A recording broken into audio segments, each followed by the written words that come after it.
ஓ கடிவாளம் இல்லாத காற்றாக நான் மாற வேண்டாமா வேண்டாமா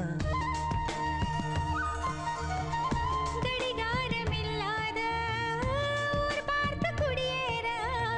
வேண்டாமா வேண்டாமா கை கோர்க்கும் போதெல்லாம் கைரேகை தேயட்டும் முத்தத்தின் எண்ணிக்கை முடிவென்று போகட்டும் பகலெல்லாம் இரவாகி போனால் என்ன இரவெல்லாம் விடியாமல் நீண்டால் என்ன நம் உயிர் ரெண்டும் உடல் ஒன்றில் வாழ்ந்தால் என்ன தவமின்றி கிடைத்த வரமே